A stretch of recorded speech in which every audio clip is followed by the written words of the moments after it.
ఉమ్మడి నల్గొండ జిల్లా పరిధిలో పెద్ద ఎత్తున వరి ధాన్యం కొనుగోలు కేంద్రాలకు రైస్ మిల్లులకు వచ్చి చేరుతున్నారు. కొన్ని చోట్లనే వేబ్రిడ్జి కాంటాలతో తూకం తక్కువ చూపిస్తూ కొంతమంది రైస్ మిల్లర్లు వేబ్రిడ్జి కాంటా నిర్వాహకులు రైతులను మోసం చేస్తున్నారు.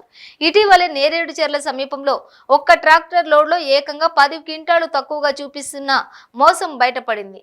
ఇక ఈ నేపథ్యంలో కాంటాలపై పెద్ద ఎత్తున ఫిర్యాదులు అందుతుండటంతో అత్యధిక రైస్ మిల్లులున్న మిర్యాలగూడ మండల పరిధిలో తూనిక కొలతల అధికారులు దాడులు నిర్వహించి పలు రైస్ మిల్లుల్లో వేబ్రిడ్జి కాంటాలను తనిఖీలు చేసి ఎక్కడైనా లోటుపాట్లు ఉన్నాయేమో పరిశీలించారు.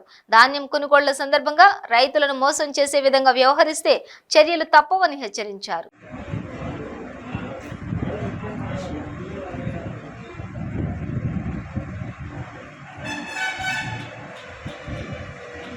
నేపథ్యంలో ధాన్యం కొనుగోలు జరుగుతున్నందున గత నెల నుంచి తనిఖీలు ముమ్మరమయ్యాయి. అయితే ఈ తనిఖీల్లో భాగంగా వేబ్రిడ్జి ఈ రోజున మిర్యాలగూడలో కూడా తనిఖీలు నిర్వహిస్తూ ఉన్నాము. ఇందులో భాగంగా ఈరోజు సూర్యతేజ రైస్ మిల్లో ఇన్స్పెక్షన్ అనేది కండక్ట్ చేశాము.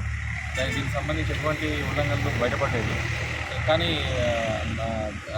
వేబ్రిడ్జి వినియోగదారులందరికీ చేస్తున్న ఒక విజ్ఞప్తి ఏంటంటే వాళ్ళు వారి యొక్క వేబ్రిడ్జిని ప్రతిరోజు క్రమం తప్పకుండా వాళ్ళ